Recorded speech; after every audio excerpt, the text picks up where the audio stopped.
All right, so today we're going to be looking at How I Killed My Family.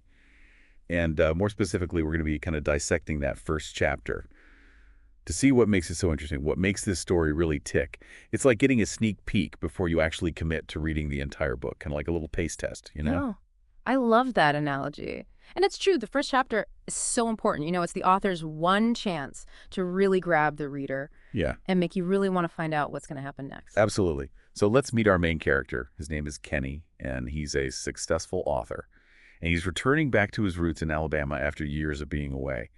And there's a family gathering that's in the works, but there's this shadow hanging over everything, this dark family secret. And we can kind of sense as readers that it's about to come to the surface. And that's where the author really excels, creating this atmosphere of tension right from the very beginning. He introduces us to Kenny's Aunt V, Vanessa Young, and she's had a stroke.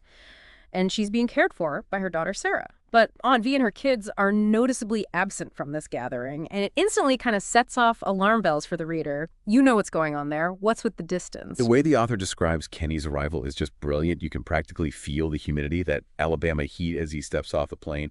The reunion with his mother, Jennifer, is warm. But there's this hesitation, like she's holding something back. It's like we're being given these little breadcrumbs, these tiny hints of unease, and it builds this incredible suspense. And then, bam, the surprise family gathering. And it's not just a way to introduce us to all these characters. It throws that missing piece of the puzzle, Aunt V and her kids, into even sharper relief. Okay, hold on. Okay, we're shifting gears a bit. Now the scene moves to Aunt V's house. And it's more than just a setting. It's practically a character all on its own, this decaying mansion. 13 steps leading up to the porch. It's like a physical representation of this family's broken relationships. That's such a great point. The house isn't just a background, it's this symbol of their hidden trauma. It's almost as if the author is saying that the decay we see on the outside reflects a deeper rot within the family. And then the confrontation. Kenny goes head-to-head with Aunt V, demanding an apology for the abuse he suffered as a child.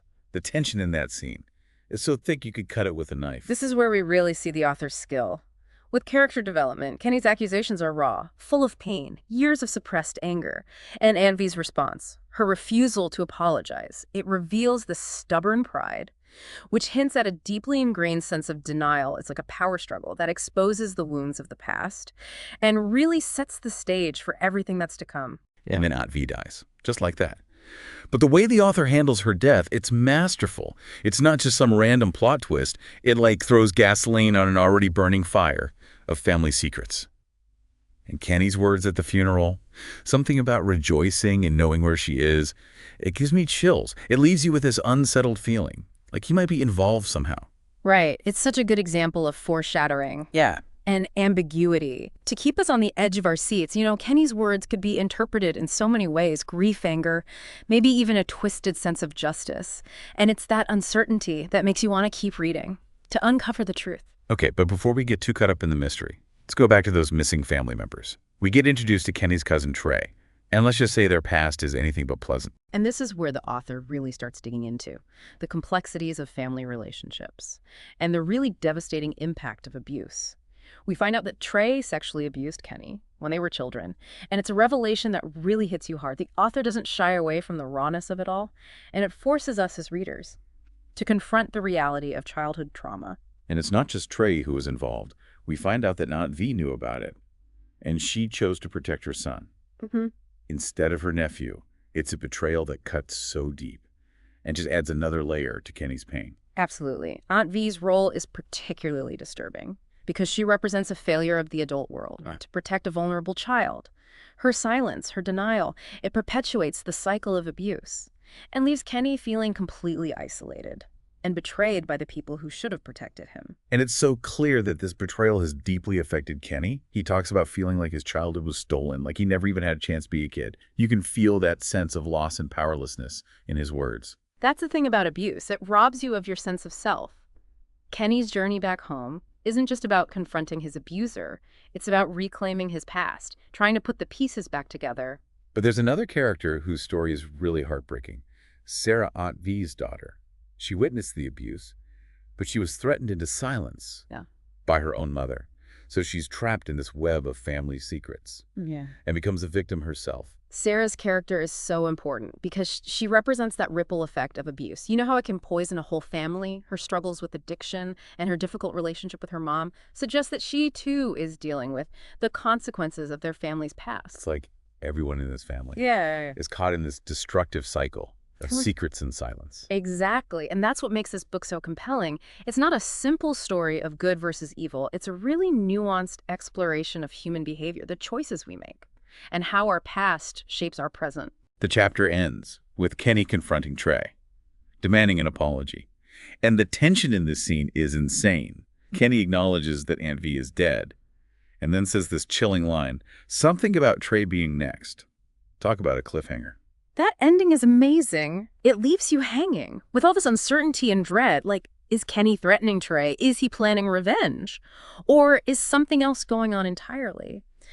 The author masterfully plays with our expectations, making us think about the moral gray areas. We're left wondering, is revenge ever justified? And what are the consequences of actually seeking it? So we're left with this big question. What's Kenny going to do? Yeah, and the author doesn't make it easy for us. Instead, he takes us even deeper into this twisted family history, uncovering all these layers of secrets and pain. Yeah, like in chapter 2, we're thrown into Trey's world, living it up in Brazil, thinking he's escaped all the consequences. But the author is so clever. He uses that chapter to show us just how paranoid Trey really is, constantly looking over his shoulder, convinced that Kenny's coming for him. It's so tense. You're like, is Kenny really watching him? What's he planning? That scene in the airport bathroom, that mysterious guy confronting Trey, it's like pure psychological thriller stuff. It is. And then there's Sarah. Chapter 3 really dives into her relationship with Ed, their shared addiction, the crimes they commit together. It's heartbreaking to see her spiral like that, but it also gives us insight into her vulnerability and the terrible choices she's made. It just goes to show that trauma doesn't just go away. It can manifest in so many ways, Yeah. often leading to those destructive behaviors and self-sabotage. Exactly. And Sarah's story is a prime example of how the sins of the parents can really affect the children and how these cycles of abuse can just go on and on for generations. Okay, but here's where things get really interesting. Chapter 4 drops a bombshell. Phyllis Trey, and Sarah's aunt, was also a victim of sexual abuse, and she kept it a secret for years, even from her own sister, Jennifer. Wow, that completely changes how we see the family.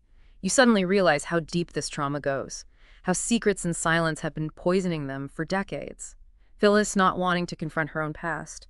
It speaks to the shame that surrounds abuse, that fear of speaking out, and maybe breaking the family apart. That confrontation between Jennifer and Phyllis Right. in the hospital courtyard, it's one of the most powerful scenes in the book. All those years of hurt and resentment just come pouring out. It's raw, it's messy, but it feels so real. It really does, and that scene is so important because it makes you think about forgiveness and reconciliation. Can these sisters actually overcome all that pain and betrayal? Can they find a way to heal their relationship?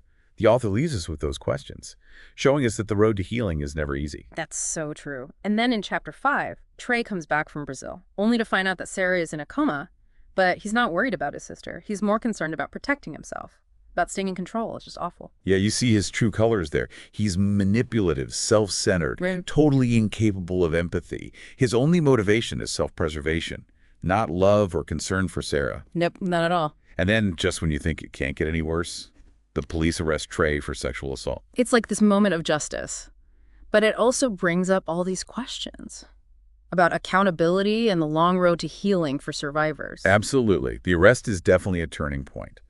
But it's not a simple resolution. It's the start of Trey facing consequences. But true justice goes beyond punishment. It's about acknowledging the harm, taking responsibility, and making amends. It really is. So where does this leave us? We've only just scratched the surface of this amazing book. But it's clear that this author knows how to tell a story. He really does. He weaves together these complex themes of family trauma and justice in a way that's both captivating and really gets you thinking. This has been such a great deep dive. We've really explored the power of storytelling and how it can make us confront uncomfortable truths about ourselves, our families, and even society as a whole. So as you continue reading, pay attention to the language, the symbolism, the characters. There's so many layers to uncover. There really are. And don't be afraid to ask the tough questions. What does it really mean to seek justice? What does forgiveness require? And how can we break free from those cycles of trauma? Such great questions. Thanks for joining us on this deep dive into How I Killed My Family. We hope this has given you a taste of how incredible this book is, and maybe inspired you to keep reading. Until next time, keep exploring, keep questioning, and keep diving deep.